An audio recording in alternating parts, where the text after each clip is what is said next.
nuestro Dios. Imagínate la calamidad más grande, imagínate que el mundo está cayendo a pedazos. Aquí es lo que está describiendo el Salmo. Mira lo que dice el versículo 2 y 3. Por lo tanto, no temeremos aunque la tierra sea removida, aunque se traspasen los montes al corazón del mar. Bramarán y turbarás en sus aguas, temblarán los montes a causa de su braveza, Selah. Él está hablando de la tierra cediendo, las montañas cayendo en los mares más profundos, las aguas braman y espumean. Estos son símbolos de fuerza, de estabilidad, cosas que no se deberían de mover, pero qué aterrador cuando nuestros pies se están moviendo porque el suelo se está abriendo. Imagínate cuando las aguas invaden la tierra, cuando las cosas más seguras y fuertes que conocemos están cayendo a pedazos. Puedes imaginarte a lo mejor un terremoto, un tornado u otra calamidad. El mundo literalmente se está cayendo a pedazos a tu alrededor.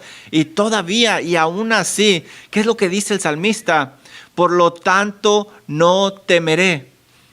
Aunque la tierra sea removida, aunque se traspasen los montes al corazón del mar, bramen, turben sus aguas, tiemblen los montes a causa de su braveza, no tendré miedo. Que la tierra tiemble, que caigan las montañas, que bramen las aguas, de todas formas yo no voy a temer. ¿Y por qué no? ¿Por qué el salmista dice que no va a tener miedo? Aquí lo dice. Mira, nuevamente nos lleva al versículo 1. Él no va a temer, él no va a sentir miedo porque Dios es su refugio, Dios es su fortaleza, Dios está con él siempre. Él es el creador de la tierra, Él hizo las montañas, Él habló y todo existió. Todo le pertenece a Él y Él está en control total siempre. Cuando el mundo se cae a pedazos a mi alrededor, sé que Él está haciendo algo, Él es el que lo mueve, Él es el que está en control. Como dice R.C. Sproul, si hay una molécula inconformista en todo el universo, entonces Dios no es soberano. Y si Dios no es soberano, entonces no es Dios. Y este mismo Dios que tiene poder completo sobre todo el universo, Él está con su pueblo. Ese Dios está con nosotros. El mundo a lo mejor se puede caer, los muros de mi casa han caído, mi riqueza no tiene sentido, mi fuerza no vale nada, pero mi seguridad no está en esas cosas, mi seguridad está en mi Dios, Él es mi refugio, Él es mi fuerza, Él es mi ayuda y Él siempre está ahí conmigo, Él siempre está ahí.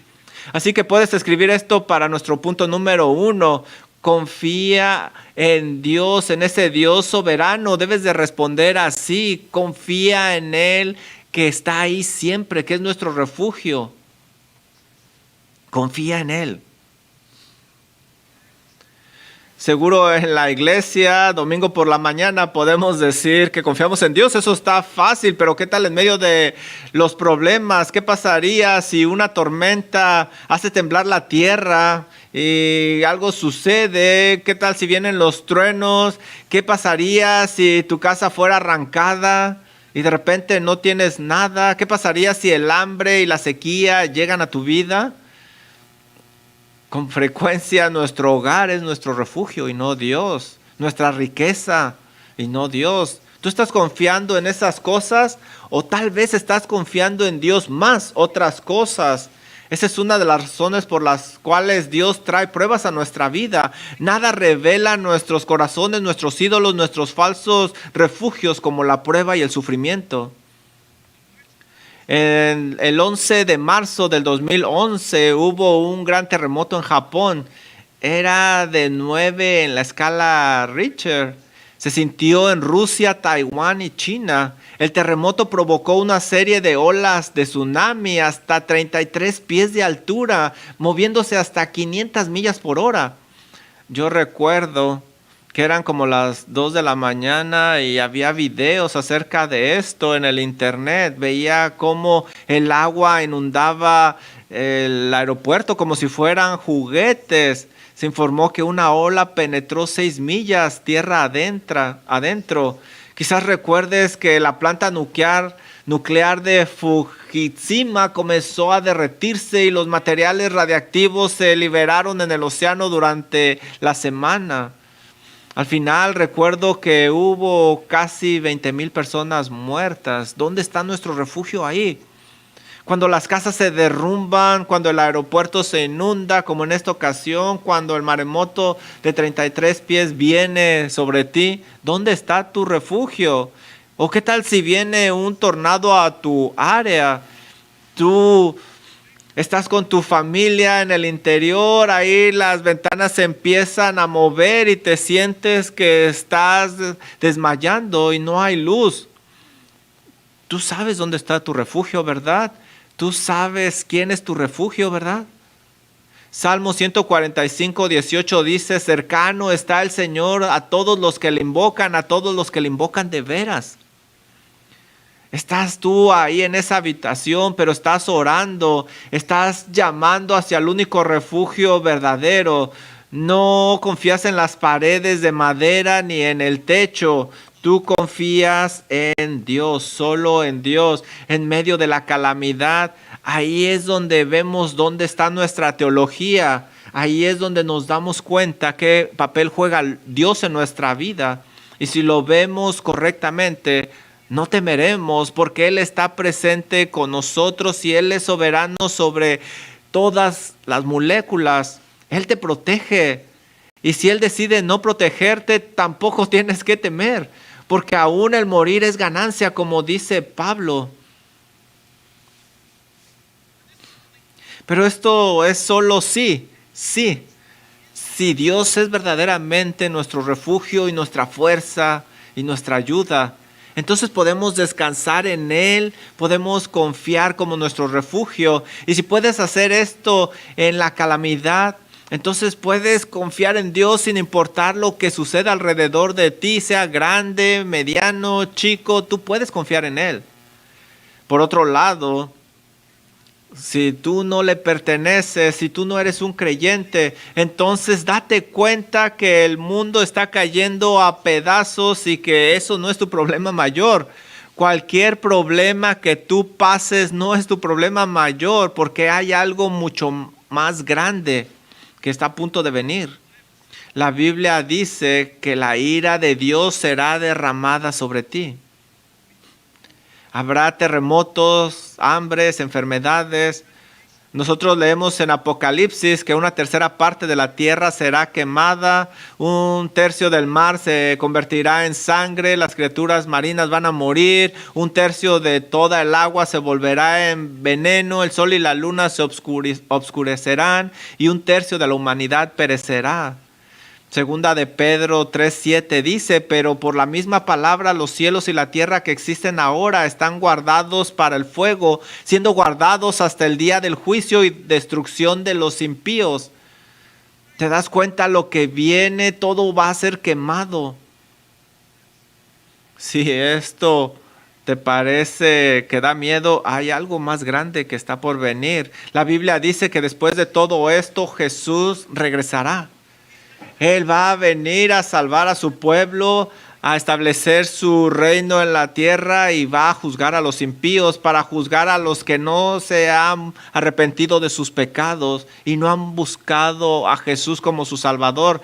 Y esa gente enfrentará no simplemente dolor físico, pero un dolor eterno. Apocalipsis 20 del 12 al 15 dice el apóstol Juan lo siguiente: y vi los muertos grandes y pequeños de pie delante del trono y se abrieron los libros. Entonces se abrió otro libro que es el libro de la vida, donde están los nombres de los creyentes, de los cristianos, y los muertos fueron juzgados por lo que estaba escrito en los libros según lo que habían hecho. Y el mar entregó los muertos que estaban en él, la muerte y el Hades entregaron los muertos que estaban con ellos y fueron juzgados cada uno de ellos según lo que habían hecho. Entonces la muerte y el Hades fueron arrojados al lago de fuego. Esta es la segunda muerte, el lago de fuego. Y si el nombre de alguno no se halló escrito en el libro de la vida, fue arrojado al lago de fuego. Mira lo que dice Jesús en Mateo 25:41. Entonces dirá a los de su izquierda: apartaos de mí, malditos, al fuego eterno preparado para el diablo y sus ángeles. Versículo 46 dice: e irán estos al castigo eterno, pero los justos a la vida eterna. Esto es lo que va a venir para aquellos que no están en Cristo Jesús. Es un castigo eterno. No hay refugio de eso. No hay donde esconderse más que en Cristo Jesús. ¿Has confiado en Él? ¿Te has arrepentido de tus pecados y confiado solo en Él para salvación?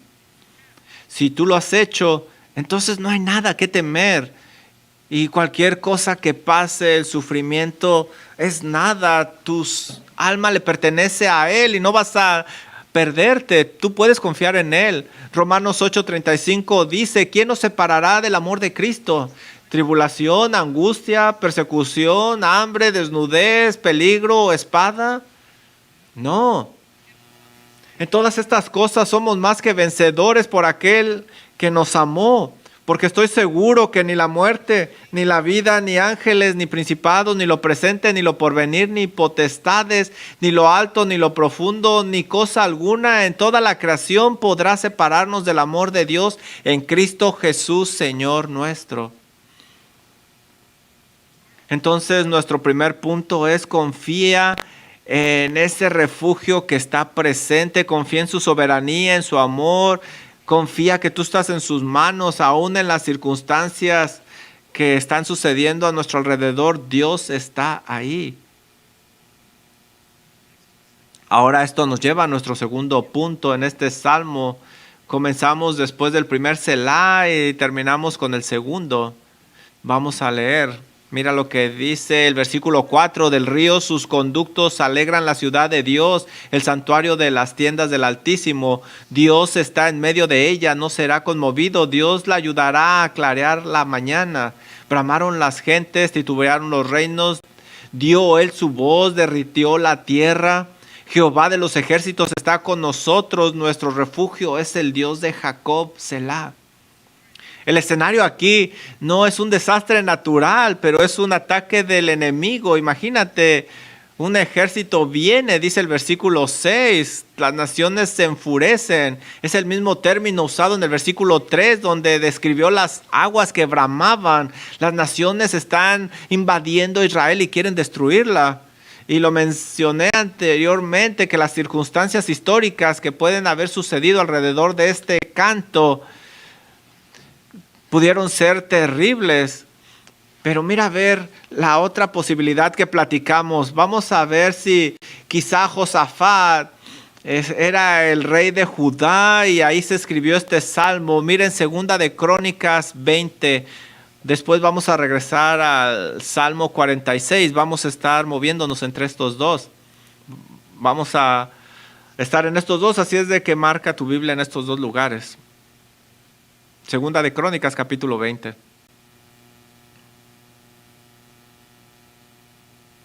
Está como a algunas pulgadas. Segunda de Crónicas, capítulo 20, versículo 1. Después de esto, los moabitas y los amonitas, y con ellos algunos de los menuaitas, vinieron contra Josafat para la batalla. Vinieron unos hombres y le dieron a Josafat una gran multitud. Le dijeron: viene una gran multitud desde Edom, desde el otro lado del mar. Así es de que vemos esta nación, este ejército furioso que viene a destruir a Judá. ¿Y qué hace el rey? Llama desesperadamente al Señor por ayuda. Mira el versículo 3. Entonces Josafat tuvo miedo. ¿Cómo no? Seguro que tendría miedo. Y se volvió su rostro a buscar al Señor y proclamó ayuno en todo Judá. Y Judá se reunió para buscar ayuda del Señor. De todas las ciudades de Judá venían a buscar al Señor. Y Josafat se puso en pie en la asamblea de Judá y Jerusalén, en la casa del Señor, delante del atrio nuevo, y dijo: oh Señor, Dios de nuestros padres, ¿no eres tú Dios en los cielos? Tú gobiernas sobre todos los reinos de las naciones. En tu mano está el poder, la fuerza, para que nadie te pueda resistir. Ahora vamos al versículo 10, todavía él está orando. Y ahora he aquí los hombres de Amón y Moab y el monte Seir, a quienes no permitiste que Israel invadiera cuando venían de la tierra de Egipto, y a quienes evitaron y no destruyeron. He aquí nos recompensas viniendo a ahuyentar de tu posición, la cual nos diste en herencia. Oh Dios nuestro, ¿no harás juicio sobre ellos? Porque somos impotentes contra esta gran horda que viene contra nosotros. No sabemos qué hacer. Él dice que no sabe qué hacer, no tienen el poder suficiente para pelear, los van a destruir. Una vez más la prueba nos muestra lo débiles que somos, pero mira lo que dice: pero nuestros ojos están puestos en ti. Qué maravilloso es leer esto, sus ojos están en Dios. ¿Y qué dice el versículo 6? Tú gobiernas sobre todos los reinos de las naciones, en tu mano está el poder y la fuerza para que ninguno escape. Está hablando de la soberanía de Dios. Él está en control. Dios los puede liberar de esta situación imposible. Y de eso habla el Salmo 46.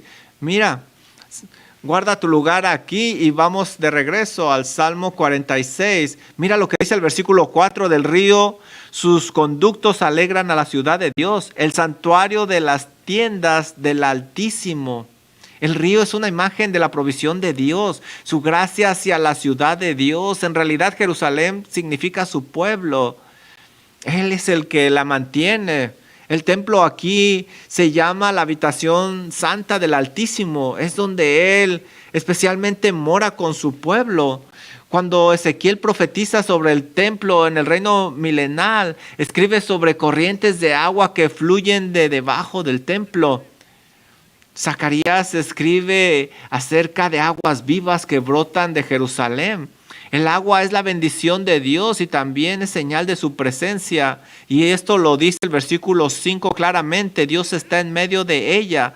Y eso es verdaderamente lo que les alegra, la presencia de Dios con ellos. Eso les anima. Y es lo que nos dice el Salmo: no seremos removidos porque Dios está ahí. ¿Por qué la tierra cederá y las montañas se moverán, pero el pueblo no? Porque el Altísimo está con ellos. Porque el Altísimo, el Creador que gobierna todo, les ayudará. Mira el versículo 5. Dios la ayudará al clarear la mañana. Bramaron las gentes, titubearon los reinos. Dio él su voz, derritióse la tierra. Jehová de los ejércitos es con nosotros. Nuestro refugio es el Dios de Jacob, el que gobierna el universo, el Señor de los ejércitos, el comandante de los ejércitos del cielo les ayudará. A lo mejor ellos tendrán que soportar por un poco el sufrimiento, pero Dios está con ellos. Y esto nos lleva a nuestro segundo punto: ¿cómo debemos de responder en todo esto? Bueno, pues debemos de ponernos de pie en esa fortaleza. Estás en las manos del Todopoderoso, Él te protege, así es de que puedes ponerte de pie. Cuando Él venga, los reinos se temblarán, cuando Él hable, la tierra se derretirá. Mira el versículo 7 lo que nos dice. Nuevamente remarca esta idea: el Señor de los ejércitos está con nosotros, el Dios de Jacob es nuestra fortaleza. Le llama fortaleza. La figura es un lugar aislado, elevado sobre un acantilado. Las fortalezas a menudo tenían muros fortificados a su alrededor. Se suponía que nadie podía penetrarla, no podían llegar ahí fácilmente. Así como Dios ha sido una fortaleza para Israel, es su protector. Así es de que no va a ser removido. Él no permitirá que los enemigos les hagan nada. Quizá pueden hacernos daño en el cuerpo, pero nuestra alma está protegida. Nuestra salvación está segura. en las manos de Dios. Así es de que podemos mantenernos fuertes, sin temor. El Señor Jesús dice, no temas a los que matan el cuerpo, pues no pueden matar el alma. Pablo escribe en Filipenses 1:21, porque para mí el vivir es Cristo y el morir es ganancia. Cuando Dios mandó a Josué a dirigir a Israel, ¿qué fue lo que le dijo? Para que tuviera ánimo, esfuérzate y sé valiente, no temas ni desmayes. ¿Por qué no? Porque el Señor tu Dios está contigo donde quiera que vayas. Ya sea que sea un ataque físico o persecución, cualquier cosa que tú estás enfrentando, puedes tener valor porque Dios está contigo. Para Josafat y Judá, que enfrentaron un ejército grande, mira lo que sucedió con ellos. Segunda de Crónicas 20, versículo 14. Y el Espíritu del Señor vino sobre Jaazías, hijo de Zacarías, hijo de Beanías, un profeta, hijo de Jehiel. Mira lo que dice el versículo 15. Y dijo, escuchen los de Judá y habitantes de Jerusalén y el rey Josafat. Así dice el Señor, no teman ni se acobarden ante esta gran multitud, porque la batalla no es de ustedes, sino de Dios. Desciende mañana contra ellos. He aquí subirán por la subida de Cis. Los encontrarás al fin del valle y al este de Jeruel. No tendrás la necesidad de pelear esta batalla. Manténganse firmes, manténganse en su posición y vean la salvación del Señor por ustedes. No tengan miedo y no desmayen. Sal mañana contra ellos y el Señor estará contigo. Entonces Josafat inclinó la cabeza, rostro en tierra, y todo Judá y los habitantes de Jerusalén, y se postraron ante Dios. Y los levitas y los coatitas y los corajitas se levantaron para alabar al Señor y al Dios de Israel a gran voz, y se levantaron muy de mañana y salieron al desierto de Tecoa. Cuando salieron, y Josafat se paró y dijo, escuche Judá, habitantes de Jerusalén, crean en el Señor. Mira el versículo 22. Y cuando comenzaron a cantar y a alabar, el Señor puso una emboscada contra los hombres de Amón, Moab y del monte Seir, que habían venido contra Judá, de modo que fueron derrotados, porque los hombres de Moab y Moab se levantaron contra los habitantes del monte Seir, destruyéndolos. Y cuando acabaron con los habitantes de Seir, todos ayudaron a destruirse los unos a los otros. Alabado sea el Señor, porque está conmigo. El Señor de los ejércitos está con nosotros. Estás temeroso, estás turbado, deprimido. Míralo a Él y agarra fuerza. Párate en el Altísimo, en esa fortaleza que te provee. De regreso al Salmo 46. Mira el versículo número 8. Venid y ved las obras del Señor. Todos son llamados a ver las obras del Señor. ¿Qué obras? ¿Cómo ha traído desolación sobre la tierra? Él hace cesar las guerras hasta los confines de la tierra, rompe el arco y rompe la lanza, quema los carros de fuego. Imagínate el ejército de Judá inspeccionando el campo después de que Dios aplastó a sus enemigos. Y de eso habla Segunda de Crónicas 20:24, cuando Judá llegó ahí el atalaya del desierto, miraron la multitud y he aquí había cadáveres tirados en el suelo, ninguno había escapado. Mira las desolaciones que Dios ha traído, ha terminado la guerra, ha destruido al enemigo y sus armas. Él básicamente los aniquiló. Así también Siria bajo Sennacherib, cuando el ángel del Señor hirió a su ejército esa noche. Segunda de Reyes 19 lo describe. El ángel del Señor mató a 185,000 personas en el campamento de los asirios. Y cuando la gente se levantó temprano en la mañana, todo estaba lleno de cadáveres. Eso es desolación. ¿Qué tal el ejército egipcio cuando persiguieron a Moisés? Éxodo 14 nos describe cómo se cerró el mar y murió el ejército de Egipto. Mira sus obras poderosas. A través de las escrituras ve sus obras poderosas. Anímate en esto. Ayuda a su gente el Señor. ¿Tienes miedo? Mira sus obras, sus maravillas. Anímate en ellas. También hay una vista previa escatológica en estos versículos, una visión de su victoria final y definitiva. Acabamos de leer de sus grandes actos de juicio contra Egipto, Asiria y las demás naciones que atacaron a su pueblo, pero como vimos antes, su juicio final viene.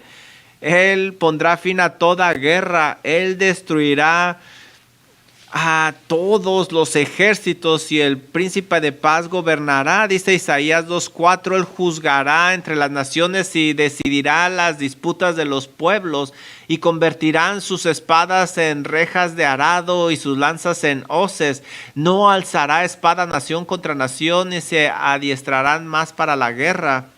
Esta es nuestra gran esperanza de fruto. Jesús va a salvar a su pueblo, juzgará a los malvados, establecerá su reino en paz. No va a haber catástrofes naturales, ya no va a haber guerras, ya no va a haber enemigos, no va a haber lágrimas, no va a haber miedo. Y eso es como creyentes lo que estamos esperando. Como dice el versículo número 11, Jehová de los ejércitos está con nosotros, nuestro refugio es el Dios de Jacob. Selah. Pero para el incrédulo, esto es una advertencia. Si no estás en Cristo, si no te has arrepentido de tus pecados y puesto tu fe y confianza en Él, Él no es tu refugio. Mira lo que dice el versículo 10. Dice así, Dios está hablando. Estas palabras vienen de Dios para ti. Estad quietos y sabed que yo soy Dios. Seré exaltado entre las naciones, seré exaltado en la tierra. El término traducido quedarse quieto en realidad significa detente, cesa. Detente, detén eso que estás haciendo. En el contexto básicamente está diciendo deja de pelear, deja de pelear, así lo traduce la versión que estoy leyendo. Deja de luchar contra el pueblo de Dios, lo que en realidad significa deja de luchar contra Dios mismo y date cuenta que Él es Dios.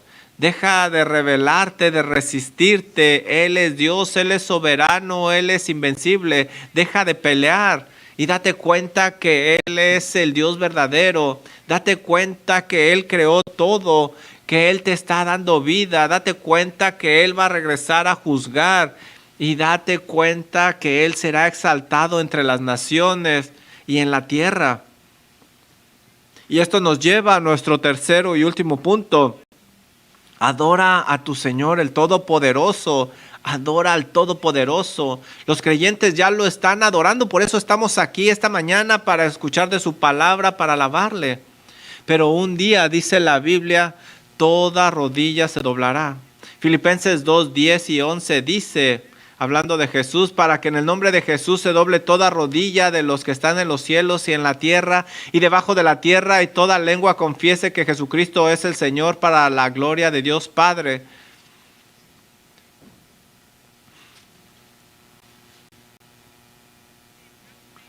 Él va a ser exaltado en cada nación y en todo el pueblo, en toda nación, en todo el mundo. Toda rodilla se doblará, lo quieran o no lo quieran.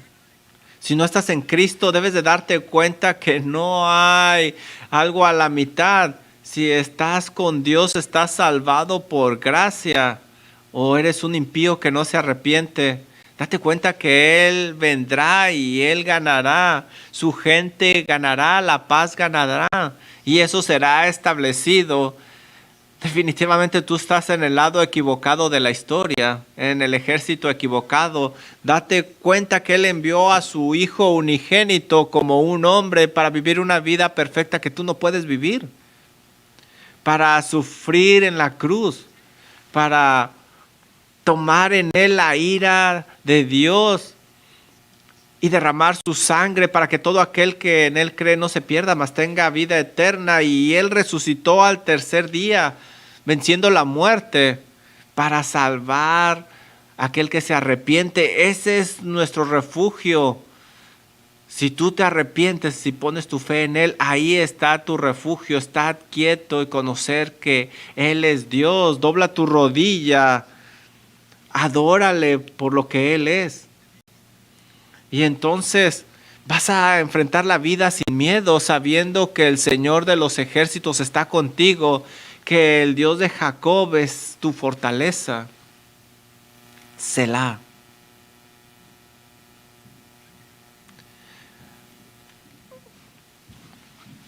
No importa por lo que estás pasando, hay un solo refugio para la iglesia. Él es su refugio. Para aquellos que están tentados a temer, voltea a ver a Dios, recuerda quién es, recuerda quién eres tú en Cristo, recuerda lo que Él ha hecho, recuerda lo que Él está haciendo y recuerda lo que Él va a hacer. Confía en ese refugio presente que tenemos. Ponte de pie en esa fortaleza, adora al Todopoderoso y hazlo para su gloria. Oremos. Padre Celestial, estamos nosotros admirados de su misericordia. La realidad es que no lo merecíamos. Usted nos ha amado, Señor. Usted nos ha perdonado. Señor, para aquellos que ya hemos confiado en usted, sabemos que estamos seguros, sabemos que podemos encontrar fortaleza, paz en usted. Y le damos las gracias porque usted nos ha abierto los ojos a la verdad y nos ha dado esa paz, tranquilidad que necesitamos para seguir adelante. Oramos para que usted nos fortalezca, para que usted reciba esta adoración, Señor, de un corazón agradecido. Gracias porque usted es nuestra fortaleza. Oramos en el nombre de Jesús. Amén.